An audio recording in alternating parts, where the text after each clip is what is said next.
Hi, dear. Welcome back to Voice of Wisdom. Have you ever noticed that your energy seems to fade more quickly than it used to? Maybe you wake up feeling sluggish, or by midday, you're already exhausted. You might brush it off, thinking, I'm just getting older. But here's the truth. Aging doesn't have to mean feeling tired, weak, or unhealthy. In fact, many people remain strong and vibrant well into their 70s, 80s, and beyond. The key, avoiding the hidden habits that slowly drain your energy, robbing you of vitality and even precious years of your life. Small daily decisions make a bigger impact than we often realize. The food you eat, the way you move, and even your mindset can either support or sabotage your well-being. Some habits may seem harmless, just part of everyday life, but over time, they can quietly undermine your health. Today, let's take a look at 4 of the worst habits that can secretly shorten your life after the age of 65. Many people don't even realize they're doing these things, but the good news is that once you recognize them, you can start making simple changes that will help you feel stronger, healthier, and more energized. Let's start with the first habit, which is more dangerous than most people think, and it has nothing to do with diet or exercise. Sitting too much. Now, I know what you might be thinking, but I'm retired. I've earned the right to relax. And you're absolutely right. But here's the problem. Sitting for extended periods isn't just bad for your posture or waistline. It's one of the greatest threats to your longevity. Studies have shown that prolonged sitting increases the risk of heart disease, diabetes, and even certain types of cancer. And the worst part? Even if you exercise regularly, it doesn't completely undo the damage caused by sitting for hours at a time. That doesn't mean you need to be on your feet all day long. The key is to break up long stretches of sitting with movement. Something as simple as standing up and stretching every 30 minutes can make a significant difference. If you're watching TV, stand up during the commercials. If you're reading, take a quick walk between chapters. And if you're talking on the phone, try pacing around the room instead of sitting down. Small movements throughout the day can make a big impact on your circulation, energy levels, and overall health. The second habit that's quietly stealing years from your life is not getting enough quality sleep. Now, sleep is something that often changes as we get older. Maybe you find yourself waking up more during the night, or you have trouble falling asleep in the first place. And after years of dealing with this, it's easy to just accept it as normal. But poor sleep isn't just frustrating.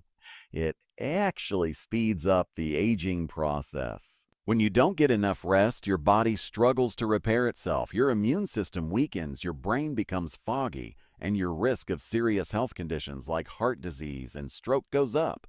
The good news is that you can improve your sleep without relying on sleeping pills. One of the simplest tricks is to create a bedtime routine.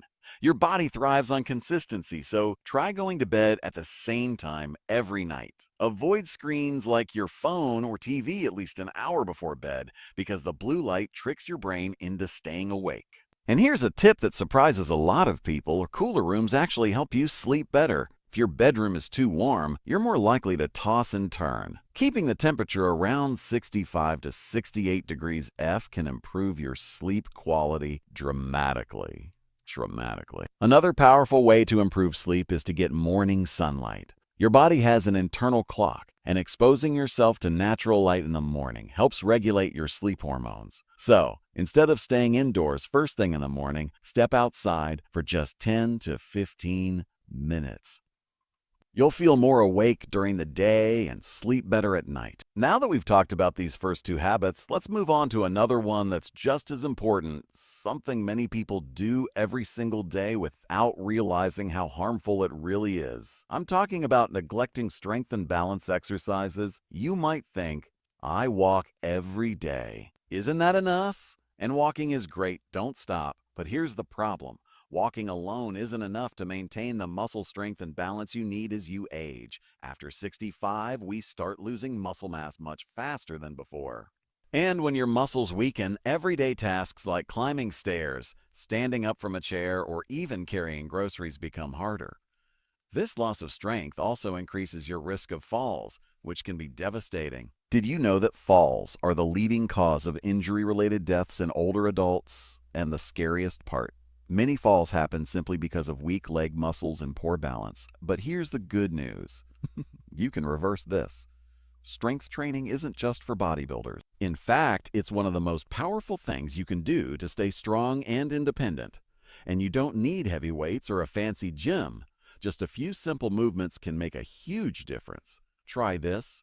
Chair stands. Sit in a sturdy chair, cross your arms over your chest, and try standing up without using your hands. Do this 10 times in a row, and you'll quickly feel how much your leg muscles are working. Heel-to-toe walks. Walk in a straight line, placing one foot directly in front of the other, just like walking on a tightrope. This strengthens your balance and coordination. Leg lifts. Hold on to a counter, lift one foot slightly off the ground, and try balancing for 10 to 15 seconds. Switch legs. Over time, you'll notice yourself feeling steadier on your feet. Just a few minutes a day can help you build strength, prevent falls, and stay independent for years to come. But there's another habit that's just as dangerous, and this one isn't about what you do with your body. It's about what you put into it, relying on processed foods. Now, I get it. Processed foods are convenient, they're quick, they're easy, and they're everywhere. But here's the harsh truth. Many of them are silently poisoning your body. Foods high in added sugars, refined grains, and unhealthy fats cause inflammation in your body. And chronic inflammation is linked to almost every major disease: heart disease, diabetes, arthritis, even Alzheimer's. It also speeds up aging, making you feel older and more sluggish than you really are. Think about common foods like packaged snacks, frozen dinners, white bread, and sugary cereals. These might taste good, but over time, they're robbing your body of the nutrients it needs. So, what's the solution? You don't have to give up all convenience foods, but try to swap processed foods for whole, real foods whenever possible. Instead of white bread, go for whole grain. Instead of sugary cereals, try oatmeal with nuts and berries. Instead of processed meats, choose fresh chicken or fish. And instead of soda, drink water or herbal tea. And here's a powerful trick. Start your day with protein. Instead of toast or a muffin, try eggs, Greek yogurt, or a protein smoothie. Protein keeps you full longer, stabilizes your blood sugar, and gives your body the fuel it needs to stay strong. The food you eat today determines how you feel tomorrow, and making small changes now can add years to your life. Now, there's still one more habit we need to talk about, one that affects not just your body, but also your mind and emotions. Let's get into it. Now, there's one more habit we need to talk about, one that affects not just your body, but also your mind and emotions. And that habit is social isolation. You see, humans are wired for connection. But as we get older, it becomes easier to withdraw. Maybe friends have moved away, family is busy, or social outings don't feel as exciting as they used to. And at first, being alone might seem peaceful. But over time, too much isolation can be just as harmful as smoking or obesity. In fact, studies show that loneliness increases the risk of dementia, heart disease, and even premature death. It weakens the immune system, raises stress levels, and leads to depression. And the worst part, many people don't even realize it's happening. You might tell yourself, I'm fine on my own, and maybe you are sometimes. But here's the truth. Having strong social connections is one of the most powerful ways to live a longer,